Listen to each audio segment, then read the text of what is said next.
নমস্কাৰ বন্ধুসকল পুনৰবাৰ আপোনালোকক স্বাগতম জনাইছো জব আসামৰ অন্য এটা খবৰলৈ আজি আপোনালোকৰ বাবে দুটা নতুন খবৰ লৈ আহিছো অতিকৈ ভাল খবৰ অতিকৈ গুৰুত্বপূৰ্ণ খবৰ গতিকে সম্পূৰ্ণকৈ আপোনালোকে ভিডিওটো চাব কিয়নো মাজতে মিছ কৰি দিলে আপোনালোকৰ এপ্লাই কৰাৰ ক্ষেত্ৰত বা কিছু ক্ষেত্ৰত আপোনালোকৰ অসুবিধাৰ সন্মুখীন হ'বলগীয়া হ'ব পাৰে গতিকে ভিডিওটো আপোনালোকে সম্পূৰ্ণকৈ চাব মাজতে এৰি থৈ নাযাব সো আজি এই খবৰগিটাৰ কোৱাৰ আগতে বা তাৰ আগতে মই আপোনালোকক জনাব বিচাৰিছো যে আমাৰ এই চেনেলটো যেটো নতুন হয় গতিকে ইয়াৰ আগৰ চেনেলটোত বা পুৰণা চেনেলটোত আপোনালোকে যিদৰে মৰম সহাৰি আগবঢ়াইছিল সো সেইদৰে এই চেনেলটোতো আপোনালোকে মৰম সহাৰি আগবঢ়াব বুলি মোৰ আশা থাকিল কিয়নো মই অফিচৰ মাজতে কৰ্মব্যস্ততাৰ মাজতে আপোনালোকৰ বাবে অলপ সময় উলিয়াই এই ভিডিও প্ৰস্তুত কৰোঁ আপোনালোকৰ বাবে এই খবৰসমূহ মই লৈ আহোঁ মোৰ এই সময়খিনি যাতে ব্যৰ্থ নাযায় এই সময়খিনিৰ পৰা যাতে কাৰোবাৰ কোনোবাই যাতে লাভান্বিত হ'ব পাৰে বা কাৰোবাৰ জীৱন যাতে সাৰ্থক হয় সেই উদ্দেশ্যৰে মই আপোনালোকৰ বাবে নতুন নতুন খবৰ কৰ্মসংস্থাপনৰ ক্ষেত্ৰত হওক বা চাকৰি ক্ষেত্ৰত নতুন নতুন খবৰ আপোনালোকৰ বাবে লৈ আহোঁ ইয়াত আপোনালোকে যিকোনো চাকৰি খবৰ সৰু ডাঙৰ যিকোনো চাকৰি খবৰ আপোনালোকে প্ৰত্যেক দিনাই লাভ কৰিব পাৰিব গতিকে আমাৰ সৈতে আপোনালোকে জড়িত হৈ থাকক কেনেদৰে এপ্লাই কৰিব লাগিব কি কি ডকুমেন্টছ লাগিব সবিশেষ তথ্য আপোনালোকে বিতংভাৱে এই চেনেলটোৰ জৰিয়তে প্ৰত্যেক দিনাই আপোনালোকে লাভ কৰি যাব পাৰিব আৰু হেই গতিকে মোৰ এই সময়খিনি বা মোৰ এই কষ্টখিনি যাতে আপোনালোকে সাৰ্থক কৰি তোলে তো তাৰ বাবে আপোনালোকে আপোনাৰ লগতে আপোনাৰ সম্বন্ধীয় বা আপোনালোকৰ লগৰ সমনীয়াই হওক যিসকলে এতিয়াও গম পোৱা নাই যে জব আসাম পুনৰ নতুনকৈ ষ্টাৰ্ট কৰা হৈছে বুলি তো সেই সকলকো যাতে আপোনালোকে প্ৰেৰণ কৰি তেওঁলোককো যেন লাভান্বিত কৰে সো তাৰ বাবে মই আপোনালোকক ওচৰত অনুৰোধ জনাইছো সো আজি দুটা খবৰ আনিছো আপোনালোকক দুটাই অতিকৈ ভাল খবৰ তো প্ৰথম খবৰটো মই আপোনালোকক কৈছো যে জীৱন প্ৰেৰণা আঁচনি যিটো মুখ্যমন্ত্ৰী ডাঙৰীয়া হেহতিয়াকৈ প্ৰকাশ কৰিছে জীৱন প্ৰেৰণা আঁচনি যিটো স্নাতক উত্তীৰ্ণ যুৱক যুৱতীসকলক 2500 টকাকৈ প্ৰতিমাহে দিয়াৰ যিটো চুক্তিবদ্ধ কৰিছে তো সেই আঁচনিখনৰ ওপৰত মই আজি আপোনালোকক বিতংভাৱে আলোচনা কৰি জনাম কেনেদৰে এপ্লাই কৰিব লাগিব বা কেতিয়াৰ পৰা ষ্টাৰ্ট হৈছে অনলাইন আবেদন প্ৰক্ৰিয়া কেতিয়া লাষ্ট ডেট আছে অনলাইন এপ্লাই তো গোটেইখিনি তথ্য আপোনালোকে এই ভিডিওটোৰ জৰিয়তে জানিব পাৰিব আৰু তাৰ লগতে আৰু এটা আপোনালোকৰ বাবে ভাল খবৰ আছে যিটো ONGC ফালৰ পৰা আহিছে ONGC ফালৰ পৰা পুনৰ নতুনকৈ বহু সংখ্যক পদ মুকলি কৰা হৈছে সেই পদসমূহৰ বিষয়ে আমি আলোচনা কৰিম তাত ন্যূনতম অৰ্হতা 10 পাছৰ পৰা ক্লাছ 10 পাছৰ পৰা তাত পদ মুকলি কৰা হৈছে সেই তথ্যখিনি আপোনালোকে জানিবলৈ হলে গোটেই সম্পূৰ্ণকৈ আপোনালোকে ভিডিওটো জানি লওক বা ভিডিওটো আপোনালোকে চাই লওক ইয়াত এটা তথ্য আপোনালোকৰ বাবে অতিকৈ গুৰুত্বপূৰ্ণ গতিকে কোনো এটা তথ্য যাতে আপোনালোকৰ ৰৈ নাযায় আপোনালোকে যাতে মিছ কৰি নিদিয়ে তো তাৰ বাবে আপোনালোকে সম্পূৰ্ণকৈ চাই থাকক সো এতিয়া আমি প্ৰথম খবৰটোত আহিছো যোনটো জীৱন প্ৰেৰণা আঁচনি সো জীৱন প্ৰেৰণা আঁচনি ইয়াৰ উদ্দেশ্যটো ইয়াত উল্লেখ কৰি দিয়া হৈছে জীৱন প্ৰেৰণা আঁচনি মুকলি কৰাৰ মূল উদ্দেশ্য হৈছে স্নাতক ডিগ্ৰী সম্পূৰ্ণ কৰা অসমৰ যুৱক যুৱতীসকলক সহায় কৰা মাহেকীয়া আৰ্থিক সাহায্য লাভ কৰি যুৱক যুৱতীসকলে নিজৰ খৰচ নিজাববীয়াকৈ সম্পন্ন কৰিব পাৰে আৰু স্থায়ী চাকৰি নোপোৱালৈকে আৰ্থিকভাৱে স্বাধীন হ'ব পাৰে বিভিন্ন সক্ষম নাগৰিকক সন্মান জনোৱাৰ উদ্দেশ্য অসম ৰাজ্য চৰকাৰে এই আঁচনিৰ অধীনত এককালীন অনুদান 50,000 টকালৈ বৃদ্ধি কৰিছে তো এইটোৱে উদ্দেশ্য যে চৰকাৰৰ ইয়াত যিসকল নিবনুৱা আছে বা স্নাতক ডিগ্ৰী উত্তীৰ্ণ হৈ স্নাতক ডিগ্ৰী লাভ কৰি তেওঁলোকে যিসকলে নিবনুৱা আছে তো তেখেতসকলৰ নিজৰ খৰচ যাতে নিজাববীয়াকৈ তেওঁলোকে উলিয়াব পাৰে তো তাৰ বাবে বা তেওঁলোকে যেতিয়ালৈকে কোনো এটা সংস্থাপন নাপায় তো তেতিয়ালৈকে যেন তেওঁলোকৰ নিজৰ খৰচ যাতে নিজে বহন কৰিব পাৰে তো তাৰ উদ্দেশ্যৰে এইটো চৰকাৰে 2500 টকাকৈ প্ৰতিমাহে তেওঁলোকক সাহায্যাৰ্থে অনুদান দিছে বুলি ক'ব লাগিব এই আঁচনিখনৰ জৰিয়তে আৰু এই আঁচনিখনৰ অনলাইন আবেদন প্ৰক্ৰিয়া ইতিমধ্যে চলি আছে ইয়াৰ লাষ্ট ডেট মই আপোনালোকক জনাম তাৰ লগতে ইয়াত আপোনালোকৰ কি কি ডকুমেন্টছ লাগিব এপ্লাই কৰোতে তো হেগিটা অতি গুৰুত্বপূৰ্ণ প্ৰথমে আপোনালোকৰ লাগিব পাছপোৰ্ট সাইজৰ ফটোগ্ৰাফ লাগিব আধাৰ কাৰ্ড লাগিব পান কাৰ্ড লাগিব আৰু ৰেশন কাৰ্ড লাগিব তো এই চাৰিটা ডকুমেন্টছ আপোনালোকৰ লাগিব যদি আপুনি স্নাতক ডিগ্ৰী উত্তীৰ্ণ কৰিছে যদি আপুনি ইয়াৰ বাবে এপ্লাই কৰিম বুলি ভাবিছে তেনেহলে এই চাৰিটা ডকুমেন্টছ আপোনালোকে লৈ যাব লাগিব আৰু তাৰ লগতে মই গোটেইখিনি তথ্য আপোনালোকক জনাই আছো আৰু এই আঁচনিখনৰ মুঠ বাজেট হৈছে 25 কোটি টকা আৰু ইয়াৰ অনলাইন এপ্লাই ষ্টাৰ্ট হৈছে 3 নৱেম্বৰ 2025 ৰ পৰা 3 নৱেম্বৰ 2025 ৰ পৰা এইটো অনলাইন আবেদন প্ৰক্ৰিয়া ষ্টাৰ্ট হৈছে আৰু ইয়াৰ লাষ্ট ডেট আছে যিটো 30 নৱেম্বৰ 2025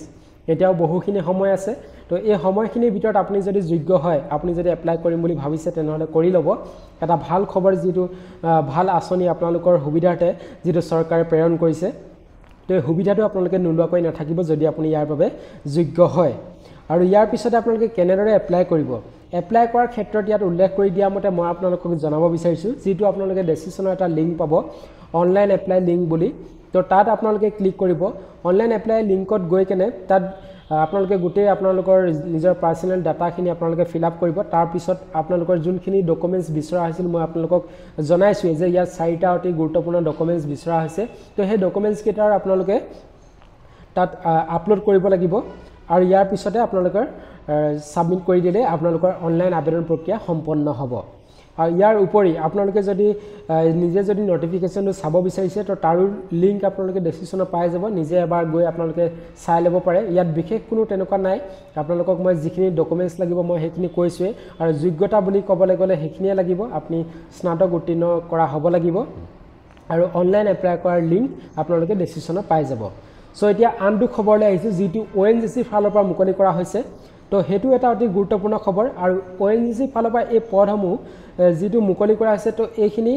এপেন্ডিক্স পদ হয় মই প্ৰথমতে কৈ দিছো এইখিনি এপেন্ডিক্স পদ হয় আৰু ইয়াতো আপোনালোকৰ মাহিলি এটা ন্যূনতম দৰমহা ইয়াত দিয়া হ'ব বা মাহিলি আপোনালোকৰ এটা টকা এটা আপোনালোকে লাভ কৰিব পাৰিব সো ONGC এই এপেন্ডিক্স পদ কেটাৰ সৰ্বমুঠ পদ হৈছে 2623টা পদ আৰু ইয়াত অসমৰ যোনকেইটা লোকেশন আছে তো সেইকেইটা ইয়াত উল্লেখ কৰি দিয়া হৈছে যোৰহাট শিলচৰ নাজিৰা আৰু শিৱসাগৰ তো যদি আপুনি লাভ কৰে বা এই পদসমূহ যদি আপোনালোকে লাভ কৰে তেনেহলে আপোনালোকে যোৰহাট শিলচৰ নাজিৰা আৰু শিৱসাগৰ ভিতৰতে আপোনালোকৰ কৰ্মস্থান পৰিব তো ডিউৰেচন অফ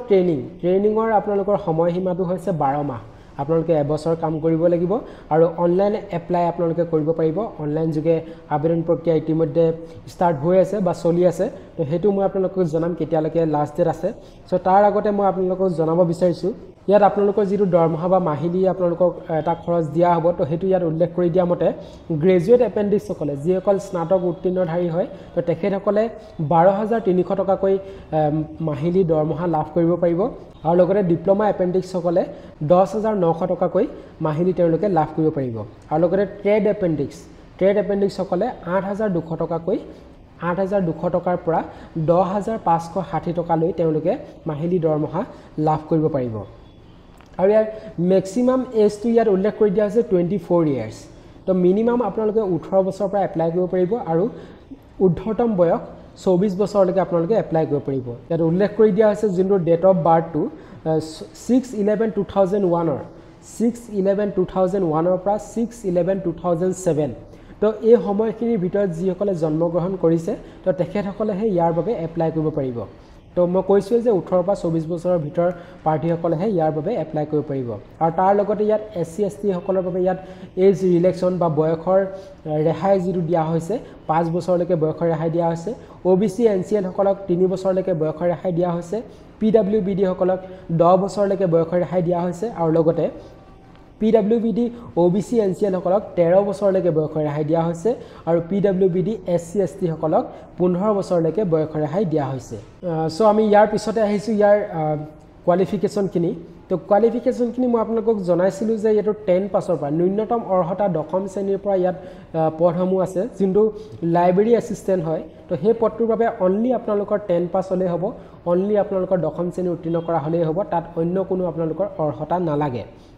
ইয়াৰ পিছতে আছে ইয়াত মেকানিক অটো ইলেক্ট্ৰনিক্স তো ইয়াৰ বাবে আপোনালোকে ITI কৰা হ'ব লাগিব মেকানিক অটো ইলেক্ট্ৰনিক্সত তাৰ পিছত কম্পিউটাৰ অপাৰেটৰ প্ৰগ্ৰাম এসিস্টেন্ট অৰ্থাৎ কপা তো ইয়াৰ বাবে আপোনালোকে ITI কৰা হ'ব লাগিব কপাত তাৰ পিছত ড্ৰাফটমেন সিভিলৰ বাবে পদ আছে তো তাতো আপোনালোকৰ ITI লাগিব ইলেক্ট্ৰিচিয়ানৰ পদ আছে ইলেক্ট্ৰনিক্স মেকানিকৰ পদ আছে ফিটাৰৰ পদ আছে ইনস্ট্ৰুমেন্ট মেকানিকৰ পদ আছে ফায়াৰ সেফটি টেকনিচিয়ানৰ পদ আছে তাৰ লগতে মেচিনিষ্টৰ পদ আছে mechanic repair maintenance of vehicle তো ইয়াৰো আপোনালোকৰ পদ আছে যেটোৰ বাবে আপোনালোকে ITI কৰা হ'ব লাগিব ডিজেল মেকানিকৰ বাবে আছে পদ মেডিকেল ল্যাবৰেটৰী টেকনিচিয়ানৰ বাবে আছে পদ যৰ বাবে আপোনালোকে ITI পাস লাগিব মেকানিক ৰেফ্ৰিজাৰেচন এণ্ড এয়াৰ কণ্ডিশনিং তো ইয়াৰ বাবে আপোনালোকৰ ITI লাগিব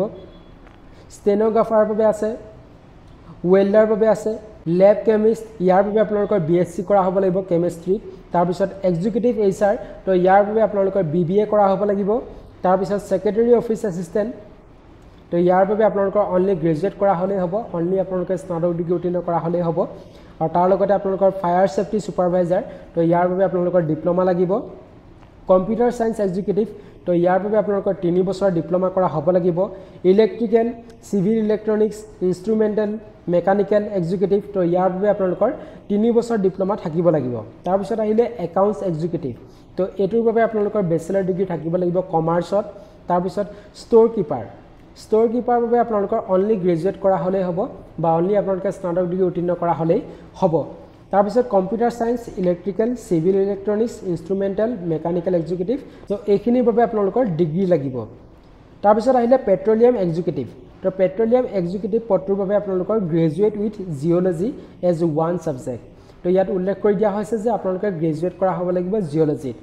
যোনটো পেট্ৰলিয়াম এক্সিকিউটিভ পদটোৰ বাবে হাউ টু এপ্লাই কেনেদৰে আপোনালোকে এপ্লাই কৰিব এপ্লাই কৰাৰ ক্ষেত্ৰত মই কৈছোঁ যে আপোনালোকে অনলাইন যোগে এপ্লাই কৰিব লাগিব যিটোৰ অনলাইন আবেদন প্ৰক্ৰিয়াটো 16 অক্টোবৰৰ পৰা ষ্টাৰ্ট হৈছে আৰু যিটোৰ লাষ্ট ডেট আছে 6 নৱেম্বৰ 2025 সো সময় একেবাৰে নাই যদি আপুনি ইচ্ছুক হয় তেনেহলে আপোনালোকে এতিয়াই এপ্লাই কৰি দিয়ক আৰু ইয়াৰ অফিচিয়েল নোটিফিকেশনটো যদি আপোনালোকে চাব বিচাৰে তেনেহলে ডেসক্ৰিপচনত লিংক দিয়া আছে লিংকত ক্লিক কৰি আপোনালোকে চাই ল'ব পাৰিব আৰু অনলাইন এপ্লাই কৰাৰ লিংকো আপোনালোকৰ সুবিধাতে ডেসক্ৰিপচনত দি ৰাখিছো সো এটো আছিল আজিৰ খবৰ আৰু এনে ধৰণৰ নতুন চাকৰি খবৰ বা যিকোনো খবৰে হওক বা যিকোনো চৰকাৰী চাকৰিয়ে হওক বা যিকোনো প্ৰাইভেট সেক্টৰৰ চাকৰিয়ে হওক সকলো চাকৰি খবৰ বা সকলো কৰ্মসংস্থাপনৰ খবৰ